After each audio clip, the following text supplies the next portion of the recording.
IS ഭീകരർ തട്ടിക്കൊണ്ടുപോയ Malayali വൈദികനെ കുരിശിലേറ്റി കൊലപ്പെടുത്തിയതായി report. Father Tom ഉഴുന്നാലിനെ ദുഃഖവെള്ളി ദിവസം കുരിശിലേറ്റിയതായി വാഷിംഗ്ടൺ ടൈംസ് അടക്കം റിപ്പോർട്ട് ചെയ്തു. എന്നാൽ ഇതിൽ ഔദ്യോഗിക സ്ഥിരീകരണമായിട്ടില്ല. വിവരങ്ങളുമായി 2 ആഴ്ച മുമ്പാണ് വൈദികനെ തട്ടിക്കൊണ്ടുപോയത്. ഇപ്പോൾ വിവിധ ലോകമാധ്യമങ്ങളാണ് ഇപ്പോൾ ഈ വിധത്തിലുള്ള റിപ്പോർട്ടുകൾ പുറത്തുവിടുന്നത്. ഫാദർ തോമസ് ഉഴുന്നാലിനെ IS ഭീകരർ വധിച്ചു എന്ന തരത്തിലാണ് റിപ്പോർട്ടുകൾ ഇപ്പോൾ ലഭിക്കുന്നത്. സ്ഥിരീകരണം ആയിട്ടില്ല. സന്തോഷ് ചേരുന്നുണ്ട് വിവരങ്ങളുമായി. സന്തോഷ്, ലഭിക്കുന്ന വിവരങ്ങൾ എങ്ങനെയാണ്?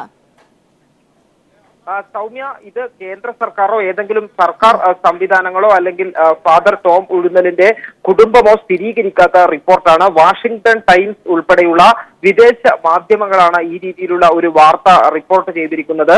വിദേശ മാധ്യമങ്ങളെ ഉദ്ധരിച്ചുകൊണ്ട് ഇന്ന് ദേശീയ ദിനപത്രങ്ങളും ഈ വാർത്ത റിപ്പോർട്ട് ചെയ്തിട്ടുണ്ട്. ദുഃഖ വെള്ളിയാഴ്ച ദിവസം ഫാദർ ടോം ഉഴുന്നലിനെ IS തീവ്രവാദികൾ കുരിശിലേറ്റി കൊലപ്പെടുത്തി എന്നാണ് ഇപ്പോൾ റിപ്പോർട്ടുകൾ പുറത്തു വന്നിരിക്കുന്നത്.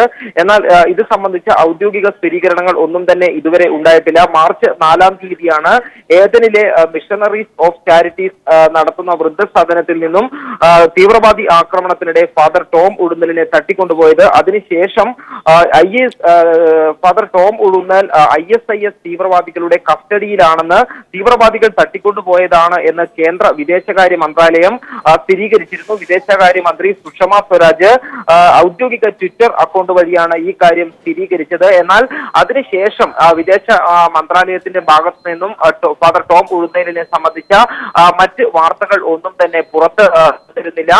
അതിനുശേഷമാണ് ഇന്നലെ വിദേശ മാധ്യമങ്ങൾ, പ്രത്യേകിച്ചും അമേരിക്കൻ, ഓസ്ട്രേലിയൻ മാധ്യമങ്ങൾ ഈ കാര്യം റിപ്പോർട്ട് ചെയ്തിരിക്കുന്നത്. നേരത്തെ തന്നെ കേന്ദ്ര സർക്കാർ ഈ കാര്യം സ്ഥിരീകരിക്കുന്നതിന് മുൻപേ തന്നെ പല മാധ്യമങ്ങളും, സമൂഹ മാധ്യമങ്ങളും അതോടൊപ്പം തന്നെ വിദേശ മാധ്യമങ്ങളും എല്ലാം ദുഃഖവെള്ളിയാഴ്ച ദിവസം ഫാദർ ടോം ഉഴുന്നലിനെ കുരിശിലേറ്റിയേക്കുമെന്ന റിപ്പോർട്ടുകൾ ഉണ്ടായിരുന്നു. എന്നാൽ ഇന്നലെയാണ് അദ്ദേഹത്തെ കുരിശിലേറ്റി കൊലപ്പെടുത്തി എന്ന തരത്തിലുള്ള റിപ്പോർട്ടുകൾ വിദേശ മാധ്യമങ്ങൾ, വാഷിംഗ്ടൺ ടൈംസ് ഉൾപ്പെടെയുള്ള മാധ്യമങ്ങൾ റിപ്പോർട്ട് ചെയ്തിരിക്കുന്നത്. ഏതായാലും നമുക്ക് സിറിയയിലെ അല്ലെങ്കിൽ ഇത്തരത്തിൽ IS തീവ്രവാദികൾക്ക് സ്വാധീനമുള്ള മേഖലകളിൽ ഇത്തരത്തിലുള്ള സംഭവങ്ങൾ നേരത്തെയും ഉണ്ടായിട്ടുണ്ട് എന്നുള്ളത് വിദേശ മാധ്യമങ്ങളിൽ എല്ലാം തന്നെ നേരത്തെയും റിപ്പോർട്ട് ചെയ്തിട്ടുണ്ട്. സിറിയയിൽ നിന്ന് 11 ക്രിസ്ത്യൻ മിഷണറിമാരെ ഈ രീതിയിൽ IS തീവ്രവാദികൾ കുരിശ് മരണത്തിന് വിധേയമാക്കിയിട്ടുണ്ട് എന്നുള്ള റിപ്പോർട്ടുകളുണ്ട്. ഈ ഒരു സാഹചര്യത്തിലാണ് ഫാദർ ടോം ഉഴുന്നലിനെ ദുഃഖവെള്ളിയാഴ്ച കുരിശിലേറ്റി എന്നുള്ള വാർത്ത പുറത്തു വരുന്നത്. എന്നാൽ ഈ കാര്യം ഇതുവരെയും സ്ഥിരീകരിക്കപ്പെട്ടിട്ടില്ല. സൗമ്യ. സന്തോഷ്, പക്ഷേ നമ്മൾ കണ്ടതാണ് 2 ദിവസം മുൻപാണ് കേന്ദ്ര സർക്കാർ സ്ഥിരീകരിക്കുന്നത് ഫാദർ സുരക്ഷിതനായിട്ടുണ്ട്, രക്ഷപ്പെടുത്താനുള്ള ശ്രമങ്ങൾ നടത്തുന്നുണ്ട് തുടങ്ങിയ കാര്യങ്ങൾ അടക്കം. ഈ ഒരു ഘട്ടത്തിൽ ഒരുപക്ഷെ നേരത്തെ തന്നെ ദുഃഖവെള്ളി ദിവസം ഇദ്ദേഹത്തെ കൊലപ്പെടുത്തി എന്ന തരത്തിലുള്ള അഭ്യൂഹങ്ങളെ തള്ളിക്കൊണ്ടായിരുന്നു ഇത്തരമൊരു വാർത്ത വന്നതും. അതിന്റെ ഒരു സാഹചര്യം കൂടി പരിശോധിക്കപ്പെടുന്നുണ്ടോ ഈ ഒരു ഘട്ടത്തിൽ? സൗമ്യ, തീർച്ചയായും ഈ പത്രങ്ങളിൽ വന്നിട്ടുള്ള, പ്രത്യേകിച്ചും ഓൺലൈൻ പത്രങ്ങളിലാണ് ഈ വാർത്തകൾ പ്രത്യക്ഷപ്പെട്ടത്. ഓസ്ട്രേലിയൻ, അമേരിക്കൻ മാധ്യമങ്ങളിലാണ് ഈ വാർത്ത പ്രത്യക്ഷപ്പെട്ടത്. ഈ വാർത്തയിൽ ചൂണ്ടിക്കാണിക്കുന്ന ഒരു കാര്യം, ഈസ്റ്റർ ദിന സന്ദേശം നടത്തുന്ന സമയത്ത് കർദിനാൾ ഷോൺ ബോൺ ഈ കാര്യം സ്ഥിരീകരിച്ചു. തിരികെ എത്താം സന്തോഷ്. ഇപ്പോൾ ഫാദർ പോൾ തലക്കാട് നമ്മോടൊപ്പം ടെലിഫോൺ ലൈൻ ചേരുന്നുണ്ട്. ഫാദർ, ഇവിടെ നേരത്തെ തന്നെ ഇത്തരം അഭ്യൂഹങ്ങൾ ഉണ്ടായിരുന്നു, പക്ഷേ ഇപ്പോൾ സ്ഥിരീകരണം എന്ന രീതിയിലേക്ക് തന്നെ എത്തുകയാണ് കാര്യങ്ങൾ. കാരണം വിദേശ മാധ്യമങ്ങൾ ഒന്നല്ല, നിരവധി മാധ്യമങ്ങൾ തന്നെയാണ് ആധികാരികമായി ഇത്തരത്തിലുള്ള റിപ്പോർട്ടുകൾ പുറത്തുവിടുന്നത്. ഫാദർ, തീർച്ചയായിട്ടും ഞാനത് ശ്രദ്ധിച്ചിട്ടുണ്ട്. പക്ഷെ അത് ആധികാരികമായി ഇതുവരെ ഉറപ്പാക്കിയിട്ടില്ല.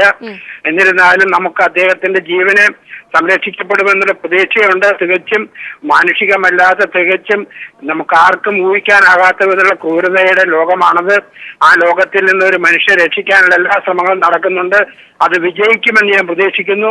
വിജയിക്കുമെന്ന് പ്രതീക്ഷിക്കുമ്പോൾ മനുഷ്യന്റെ ക്രൂരതയും ക്രൈസ്തവ വിശ്വാസത്തോടുള്ള അപാരമായ വെറുപ്പും കാണിക്കുന്ന ഒരു പ്രതീകമാണിത്.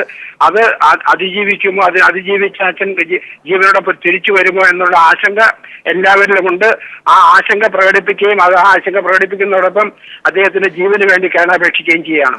ഒരുപക്ഷെ ഫാദർ, വാർത്ത സത്യമല്ലാതാകട്ടെ ഈ ലഭിക്കുന്ന ഇത്തരത്തിൽ പ്രചരിക്കുന്ന കാര്യങ്ങൾ, പക്ഷേ മറ്റൊരു ഭാഗത്ത് ഇത്തരം സംഭവങ്ങൾ, ഇതിപ്പോൾ നമ്മൾക്ക് അടുത്തറിയാവുന്ന ഒരാളായതുകൊണ്ടാണ് ഈ വിധത്തിൽ നമ്മൾ ചർച്ച ചെയ്യുന്നത്, പക്ഷേ ഇത്തരം സംഭവങ്ങൾ ആവർത്തിക്കുന്ന ഒരു സാഹചര്യം നിലവിലുണ്ട്. തീർച്ചയായിട്ടും ലോകം മുഴുവൻ, ലോക മനസാക്ഷിയെ മുഴുവൻ ഞെട്ടിക്കുന്ന ഒരു കാര്യമാണ്. ഒന്നും ചെയ്യാത്ത നിർദോഷിയായ ഒരു കോൺവെന്റിൽ കുർബാന അർപ്പിച്ചുകൊണ്ടിരുന്ന അച്ഛനെയാണ് അവിടെ എല്ലാ കന്യാസികളെയും കൊന്നതിന് ശേഷം പിടിച്ചുകൊണ്ടുപോയത്. അവരെ കൊല്ലാനുള്ള ഏക കാരണം ക്രിസ്ത്യാനികളായി എന്ന് മാത്രമാണ്. അങ്ങനെയുള്ള വിശ്വാസപരമായ കാര്യങ്ങളെ അതീവ ക്രൂരമായി കാണുകയും കൊല്ലുകയും ചെയ്യുന്ന ഭീകരതയാണ് നമ്മുടെ ലോകത്തിൽ കടമാടിയിരിക്കുന്നത്. ഇത് നമ്മുടെ ലോകം നേരിടുന്ന ഏറ്റവും വലിയ മനസാക്ഷിയും നമ്മുടെ ലോകവും നേരിടുന്ന, സാംസ്കാരിക ലോകം നേരിടുന്ന ഏറ്റവും വലിയ വെല്ലുവിളിയുമാണത്. അവിടെ ഫാദർ, അന്താരാഷ്ട്ര സമൂഹത്തിൽ ചെയ്യാവുന്ന ചില കാര്യങ്ങളുണ്ട്. പലപ്പോഴും IS വിഷയത്തിൽ തന്നെയാണെങ്കിലും ഇതിനോടകം വലിയ മുന്നറിയിപ്പുകൾ അവർ നൽകിയിട്ടുണ്ട്. പക്ഷേ പല ഘട്ടങ്ങളിലും പല രാജ്യങ്ങൾ തമ്മിലുള്ള തർക്കങ്ങളുടെ ഇടയിൽപ്പെട്ട് സാധാരണക്കാരാണ്, അല്ലെങ്കിൽ ഇത്തരം സമാധാനകാംക്ഷികളാണ് അതിനിടയിൽ പെട്ടുപോകാറുള്ളത്. തീർച്ചയായിട്ടും ഇതാണ് ഏറ്റവും വലിയ പ്രശ്നം. നമ്മൾ ഓർക്കേണ്ടത്, കേരളത്തിൽ ഒരു കന്യാസ്ത്രീ രക്ഷപ്പെട്ടത് അവരെ ഒരു റെഫ്രിജറേറ്ററിന്റെ ഉള്ളിൽ മറന്നു നിന്നുകൊണ്ടും അവർ കാണാതിരുന്നുകൊണ്ടുമാണ്. മറ്റെല്ലാ കന്യാസ്ത്രീകളും കൊല്ലുക മാത്രമല്ല, അവരുടെ തല വെട്ടിപ്പൊളിച്ച് നശിപ്പിക്കുക കൂടി ചെയ്തുകൊണ്ടാണ് 3 പേര് കടന്നുപോയത്. അവർ കടന്നുപോയപ്പോൾ അയലക്കത്തു നിന്ന് ഒരാൾ കണ്ടതായി ഈ അച്ഛനകത്ത് കയറ്റി പിടിച്ചു കൊണ്ടുപോകുന്നത് കണ്ടതായ സാക്ഷികളുണ്ട്. അതിന്റെ അടിസ്ഥാനത്തിൽ മാത്രമാണ് അദ്ദേഹത്തെ അവർ കൊണ്ടുപോയെന്ന് ഉറപ്പാക്കുന്നത്. ആ ഭീകരതയെ കുറിച്ചുള്ള ലോക മനസാക്ഷി ഞെട്ടിക്കുന്ന സംഭവമാണ് നടക്കുന്നത്. ഇത് ലോകം നേരിടേണ്ട ഏറ്റവും ഗൗരവമായ മാനുഷിക പ്രശ്നമാണ്. ഏത് മനുഷ്യരെയും അതിന്റെ അവകാശം സംരക്ഷിക്കാനും വിശ്വാസം സംരക്ഷിക്കാനുള്ള സാധ്യതയില്ലാത്ത ക്രൈസ്തവൻ എന്ന പേരിന്റെ മാത്രമാണ് അവരെ കൊല്ലപ്പെടുന്നത്. നിരപരാധികളായ മനുഷ്യൻ ഒരു കാരണവുമില്ലാതെ പെട്ടെന്ന് കൊല്ലപ്പെടുക എന്നുള്ള അതിദാരുണമായ സാഹചര്യമാണ് ലോകത്തിന്റെ പല ഭാഗങ്ങളും ഉണ്ടാകുന്നത്. ഒരുപക്ഷെ ഫാദർ, ഇത്തരത്തിലുള്ള സംഭവങ്ങൾ ഞാൻ നേരത്തെ സൂചിപ്പിച്ചതുപോലെ തന്നെ ഒരുപക്ഷെ ഐക്യരാഷ്ട്ര സംഘടനയായാലും അടക്കമൊക്കെ ഇടപെട്ടുകൊണ്ട് വലിയ രീതിയിലുള്ള നീക്കങ്ങൾ ഈ ISന്റെ പ്രവർത്തനങ്ങൾ തടയുന്നതിന് വേണ്ടി ആ വിധത്തിലൊക്കെ എടുക്കേണ്ടതല്ലേ? തീർച്ചയായിട്ടും നമുക്ക് മനുഷ്യരോടാണ് സംസാരിക്കാൻ സാധിക്കാത്ത മാനുഷികത നഷ്ടപ്പെട്ട ഒരു കൂട്ടം തീവ്രവാദികളോട് എന്ത് പറയാൻ കഴിയും, എങ്ങനെ പെരുമാറും, എങ്ങനെ ബന്ധപ്പെടാൻ കഴിയുമെന്ന അപാരമായ പ്രതിസന്ധിയിലാണ് ലോകം ഇന്ന് നമ്മൾ ജീവിക്കുന്നത്.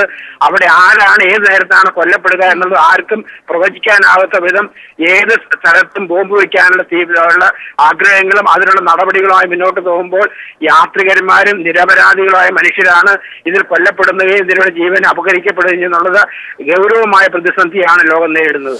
അവിടെ ഫാദർ, നേരത്തെ തന്നെ ഈ ഗുഡ് ഫ്രൈഡേ ദിവസം ഇങ്ങനെ ഒരു സംഭവം നടന്നിട്ടുണ്ട് എന്ന തരത്തിലൊക്കെ വലിയ രീതിയിൽ വാർത്ത പ്രചരിച്ച ഘട്ടത്തിൽ കേന്ദ്ര സർക്കാർ തന്നെ പറഞ്ഞിരുന്നു, ഇല്ല, ഫാദർ സുരക്ഷിതനായി തന്നെ ഇരിക്കുകയാണ് എന്ന തരത്തിൽ. ഒരുപക്ഷെ ഈ ഒരു ഘട്ടത്തിൽ കൂടുതൽ ആശങ്ക ഉയർന്ന ഈ ഒരു ഘട്ടത്തിൽ നമ്മുടെ സർക്കാർ കൂടി കൂടുതൽ ശക്തമായി ഇടപെടേണ്ടതല്ലേ? തീർച്ചയായിട്ടും സർക്കാർ ഇടപെടും. ഞാൻ പ്രതീക്ഷിക്കുന്ന സർക്കാരിനോട് ആവശ്യം ഉന്നയിച്ചിട്ടുണ്ട്. സർക്കാർ ഈ കാര്യങ്ങൾ ഇടപെടുന്നുണ്ടെന്നാണ് എന്റെ പ്രതീക്ഷ.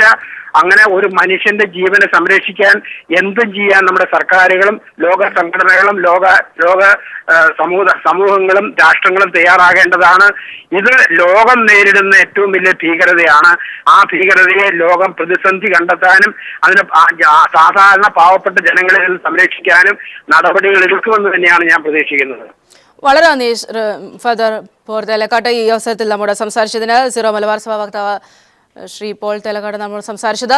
സന്തോഷങ്ങളുടെ റിപ്പോർട്ടിലേക്ക് ഒരിക്കൽ കൂടി പോവുകയാണ്. സന്തോഷ്, ഒരു ഭാഗത്ത് സ്വാഭാവികമായും ഒരു പരിധി വരെ ഒരു ആശങ്ക ഒക്കെ ഈ വിഷയത്തിൽ നിലനിൽക്കുന്നുണ്ട് ഇപ്പോഴും. കാരണം നേരത്തെ തന്നെ ഇദ്ദേഹത്തെ ഗുഡ് ഫ്രൈഡേ ദിവസം തന്നെ കൊലപ്പെടുത്തിയെന്ന തരത്തിൽ റിപ്പോർട്ടുകൾ ഉണ്ടായിരുന്നു. അതിനുശേഷം കേന്ദ്ര സർക്കാരിന്റെ സ്ഥിരീകരണം വരുന്നു, ഇല്ല, ഫാദർ സുരക്ഷിതനാണ് എന്ന തരത്തിൽ. ഈ ഒരു ഘട്ടത്തിൽ ഇപ്പോൾ ഈ വിദേശ മാധ്യമങ്ങളിൽ വരുന്ന വാർത്തകളുടെയൊക്കെ ഒരു പ്രാധാന്യം, സ്ഥിരീകരണമില്ലാത്ത വാർത്ത എന്ന രീതിയിൽ തന്നെയാണ് ഇത് വരുന്നത്. എങ്കിൽ കൂടി ഇപ്പോൾ ഈ ഇത്തരത്തിലുള്ള വാർത്തകൾ പ്രചരിക്കുമ്പോൾ അതിനെ എങ്ങനെയാണ് പൊതുവിൽ വിലയിരുത്തുന്നത്?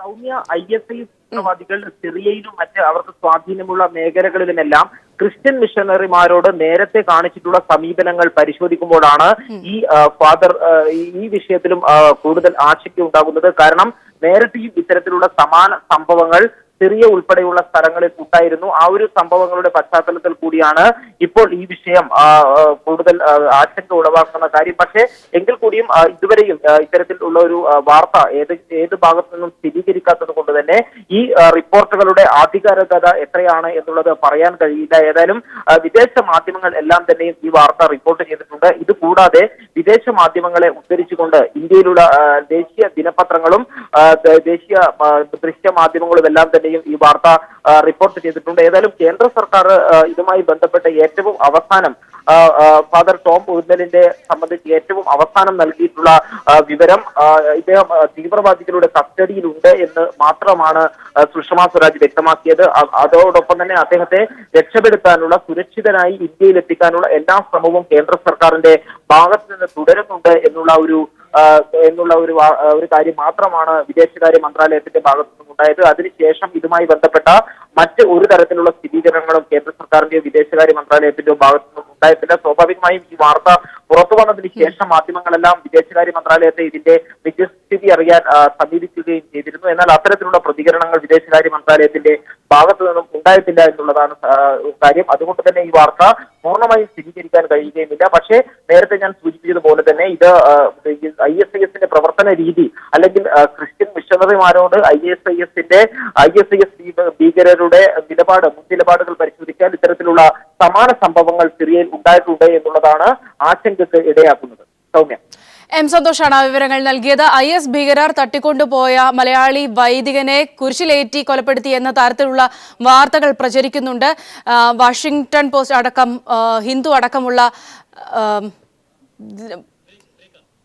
ദിനപത്രങ്ങൾ ഇത്തരത്തിലുള്ള റിപ്പോർട്ടുകൾ പുറത്തുവിടുന്നുണ്ട്. എന്നാൽ ഇതിൽ സ്ഥിരീകരണം ഇല്ല. ഫാദർ ടോം ഉഴുന്നാലിനെ ദുഃഖവെള്ളി ദിവസം കുരിശിലേറ്റിയതായി ഇത്തരത്തിലുള്ള വാർത്തകളാണ് പ്രചരിക്കുന്നത്. നേരത്തെയും ഇത്തരത്തിലുള്ള വാർത്തകൾ പ്രചരിച്ചിരുന്നു. എന്നാൽ കേന്ദ്ര സർക്കാർ ഈ വിഷയം തള്ളിക്കളഞ്ഞിരുന്നു. അദ്ദേഹം സുരക്ഷിതനായി തന്നെ ഉണ്ട് എന്ന തരത്തിലായിരുന്നു കേന്ദ്ര സർക്കാർ സ്ഥിരീകരിച്ചിരുന്നത്. എന്നാൽ ദിവസങ്ങൾ ഇത്രയും പിന്നിട്ടും ഇക്കാര്യത്തിൽ കാര്യമായ നീക്കങ്ങളൊന്നും ഉണ്ടാകുന്നില്ല, അദ്ദേഹത്തെ രക്ഷപ്പെടുത്താനുള്ള നീക്കങ്ങളൊന്നും ഉണ്ടാകുന്നില്ല എന്നതും കൂടി വിഷയത്തിന്റെ ആശങ്ക വർദ്ധിപ്പിക്കുന്നുണ്ട്.